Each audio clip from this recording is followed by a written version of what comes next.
Shalom pemirsa setia SR Samros Channel dimanapun saudara berada. Kembali lagi berjumpa dengan kami dalam seri pelajaran sekolah sabar. Kita sudah tiba di pelajaran yang ke-6. Dan ayat inti dari pelajaran kita terdapat di dalam 1 Korintus 12 ayatnya yang ke-11. Tetapi semuanya ini dikerjakan oleh Roh yang satu dan yang sama, yang memberikan karunia kepada tiap-tiap orang secara khusus, seperti yang dikehendakinya. Mari kita tunduk kepala dan kita berdoa. Bapa di surga, pada saat ini ya Tuhan, kami sudah siap untuk belajar melalui pelajaran sekolah sabar. Kiranya roh, akal budi, kebijaksanaan Engkau memberikan kepada kami, sehingga kami boleh mendapatkan pengertian yang berasal daripada Tuhan. Tolong berkati pendeta yang akan menjelaskannya ya Bapa. Inilah seru doa kami Bapa, di dalam nama Tuhan Yesus kami berdoa. Amin. Amin. Silakan pendeta. Baik, pemirsa, pelajaran yang ke-6 judulnya Kemungkinan yang tidak terbatas. Baik, saudara, bersaksi itu bukanlah karunia rohani khusus yang hanya dimiliki oleh beberapa orang saja. Bersaksi adalah panggilan ilahi kepada setiap orang Kristen. Dan Allah memanggil kita untuk bersaksi dan untuk melayani. Dan Allah akan memperlengkapi kita dengan karunia rohani tak terbatas untuk tugas tersebut. Pelajaran kita pada saat ini, kita akan belajar kemungkinan-kemungkinan kita yang tidak terbatas untuk pelayanan melalui karunia rohani. Baik saudara, kita akan masuk pelajaran kita yang pertama dengan judul Karunia yang beragam bersatu dalam pelayanan. Karunia yang beragam bersatu dalam pelayanan. Saudara-saudara, murid-murid Tuhan Yesus memiliki latar belakang, kepribadian, temperamen, dan juga karunia yang sangat beragam. Sebagai contoh, Matius. Matius ini adalah seorang pemungut cukai. Dia seorang yang tepat, seksama, dan juga akurat, perfeksionis lah. Lalu Petrus itu adalah seorang nelayan yang sering berbicara cepat dan juga antusias, bersemangat, dan juga impulsif. Impulsif itu spontan.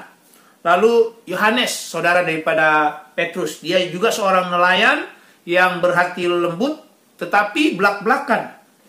Nah, inilah sebagian contoh daripada murid-murid Tuhan Yesus. Dan begitu juga murid yang lain, mereka memiliki latar belakang, kepribadian, temperamen, dan juga karunia yang berbeda.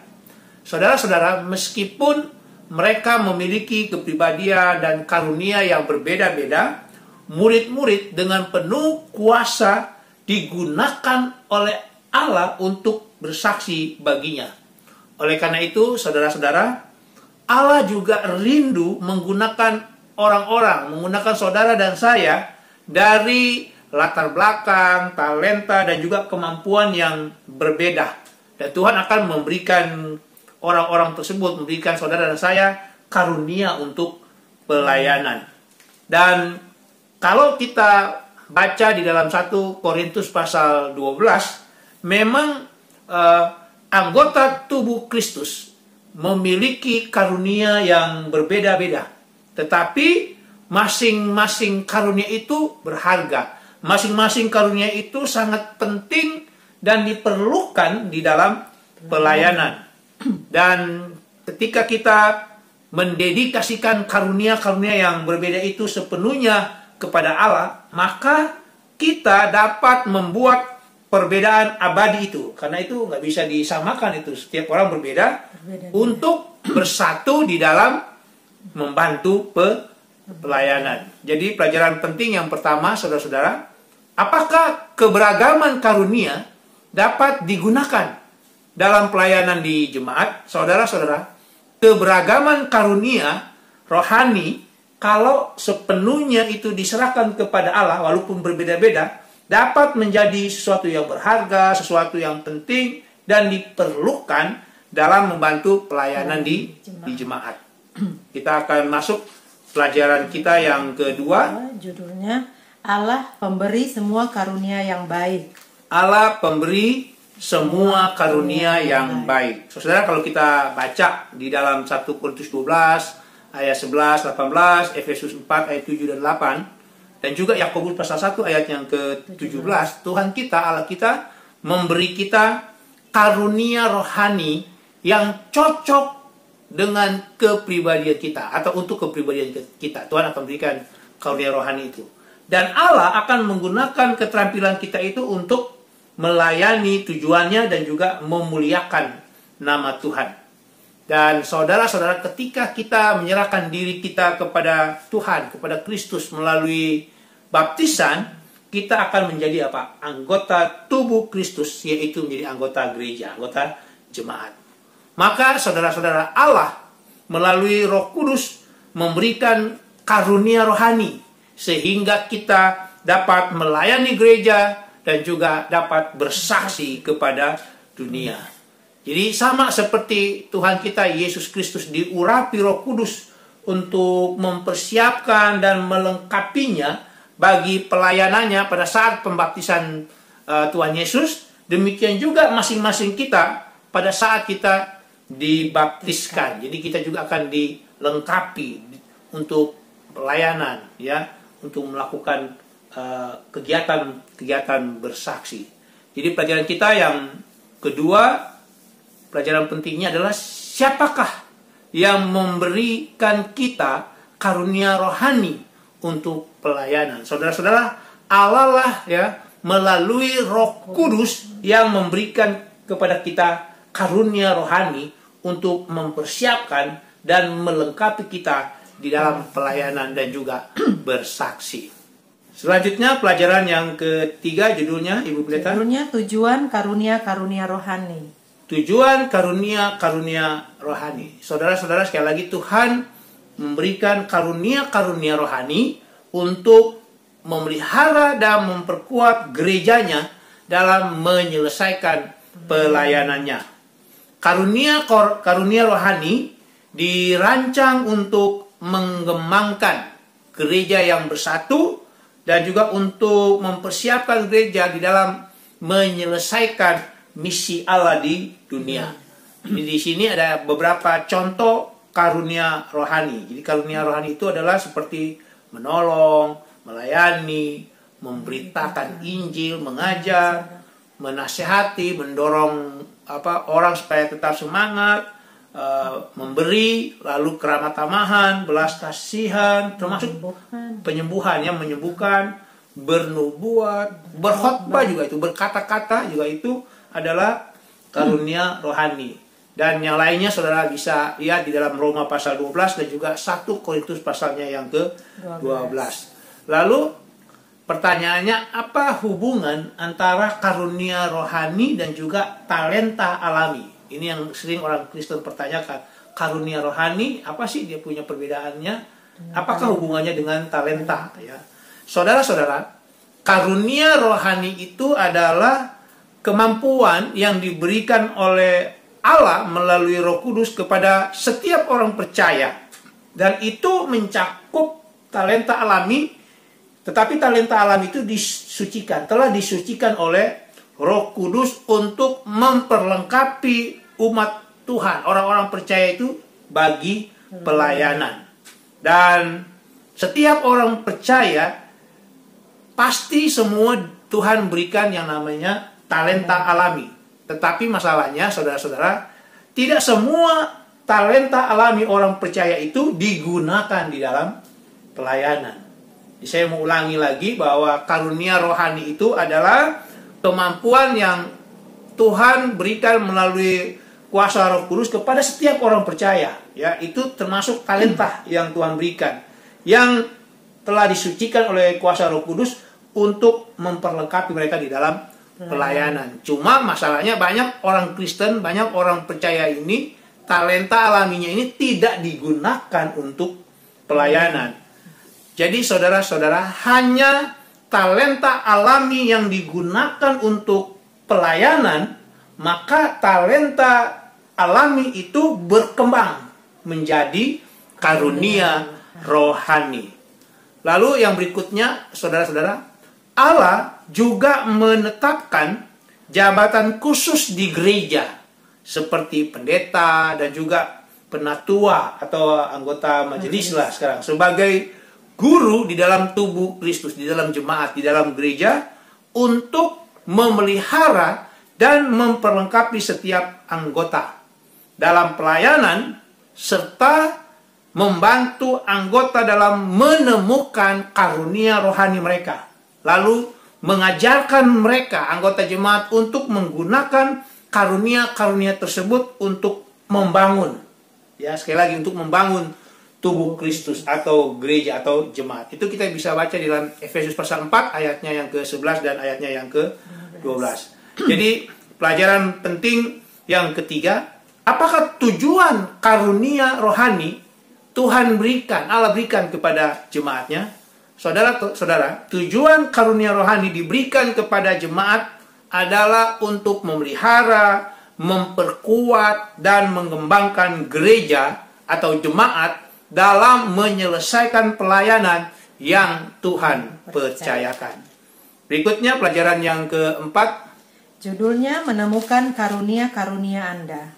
Menemukan karunia-karunia Anda. Jadi di sini kita akan melihat bagaimana kita dapat menemukan karunia-karunia yang sesungguhnya Tuhan sudah berikan. Jadi saudara-saudara, di dalam 1 Korintus 1 ayat 4 dan 9, 2 Korintus 1 ayat 20 sampai ayatnya yang ke-22, Allah berjanji bahwa gerejanya, bahwa jemaatnya akan memanifestasikan atau mewujudkan semua karunia rohani sebelum Tuhan kita Yesus Kristus datang kembali. Lalu pertanyaannya, bagaimana kita menemukan karunia rohani yang Allah berikan kepada masing-masing kita, umat-umat Tuhan? Yaitu ketika kita mengabdikan diri untuk Allah dan hati kita dikosongkan dari kemuliaan diri, dan prioritas hidup kita itu adalah untuk melayani, serta yang berikutnya adalah meminta karunia rohani itu kepada Allah. Maka kita akan menerima, kita akan menemukan karunia rohani. Saya mau tekankan lagi sekali lagi bagaimana kita menemukannya, yaitu pada saat kita mengabdikan diri untuk Allah, lalu hati kita ini kita kosongkan dari kemuliaan atau kemegahan diri sendiri. Lalu prioritas hidup kita itu adalah untuk melayani. Lalu yang terpenting adalah kita meminta karunia rohani itu kepada Tuhan. Jadi mengapa harus demikian? Oleh karena saudara-saudara, karunia rohani itu adalah kemampuan yang diberikan Allah agar kita dapat melayani secara efektif. Jadi sekali lagi, inilah tujuannya tadi, supaya kita dapat melayani secara efektif, maka Tuhan berikan itu karunia rohani. Jadi karunia rohani itu, saudara-saudara, tidak diperoleh sepenuhnya, tidak semua, ya. Oleh karena ketika Roh Kudus mengesankan kita di dalam beberapa bidang pelayanan yang kita lakukan, pada saat kita merasakan itu, kita terkesan oleh kuasa Roh Kudus itu, maka berdoalah agar Allah menuntun kita kepada pelayanan tersebut untuk kegiatan jangkauan keluar atau kegiatan bersaksi. Jadi pelajaran penting yang keempat, bagaimanakah kita dapat menemukan yang namanya karunia rohani? Saudara-saudara, kita dapat menemukan karunia rohani ketika prioritas hidup kita ini adalah mengabdikan diri untuk Allah dan melayani, serta hati kita ini dikosongkan dari kemuliaan diri, kemudian kita memintanya di dalam doa. Pelajaran yang terakhir, Ibu Pendeta, judulnya mengembangkan karunia-karunia kita. Saudara-saudara, kalau kita baca di dalam Matius pasal 25 ayat 14 sampai 30, di situ ada perumpamaan seorang tuan yang memberikan hamba-hambanya talenta. Ada yang dikasih 5 talenta, ada yang dikasih 2 talenta, dan juga ada yang dikasih 1 talenta. Tapi di dalam perumpamaan ini, poin penting dalam perumpamaan tersebut adalah yang pertama, apa yang diberikan kepada para hamba tersebut bukanlah milik pribadi mereka. Ya. Sekali lagi saya mau tekankan, itu bukan milik pribadi. Jadi karunia rohani yang Tuhan berikan itu bukan milik pribadi kita, itu milik Tuhan, untuk kemuliaan Tuhan. Lalu yang kedua poinnya adalah perhatian tuannya, artinya perhatian daripada Allah kita bukanlah siapa yang memiliki paling banyak atau lebih banyak, tetapi apa yang dilakukan oleh hamba-hambanya terhadap talenta tersebutlah yang menjadi perhatian daripada Allah kita. Oleh karena itu, saudara-saudara, di dalam 2 Korintus pasal 8, ayatnya yang ke-12, Rasul Paulus mau mengatakan bahwa bagi Allah, yang penting itu bukanlah apa yang kita miliki. Tetapi bagi Allah yang penting itulah apa yang kita lakukan dengan apa yang kita miliki. Jadi saudara-saudara, ketika kita menggunakan karunia rohani yang Allah berikan kepada kita untuk kemuliaannya, maka karunia rohani itu akan meningkat, berkembang, dan bertumbuh. Karena sekali lagi, karunia rohani kita itu hanya akan bertumbuh jika kita menggunakan karunia rohani tersebut. Jadi pelajaran penting yang terakhir, bagaimanakah kita dapat mengembangkan karunia rohani yang Tuhan sudah berikan? Saudara-saudara, karunia rohani yang Allah berikan kepada kita dapat dikembangkan bila mana kita menggunakannya hanya untuk kemuliaan bagi nama Tuhan. Demikianlah pelajaran kita pada saat ini. Mari kita tunduk kepala, kita berdoa. Bapa di surga, terima kasih atas pelajaran yang begitu indah, di mana Tuhan rindu untuk memberikan bagi masing-masing kami karunia rohani di dalam pelayanan.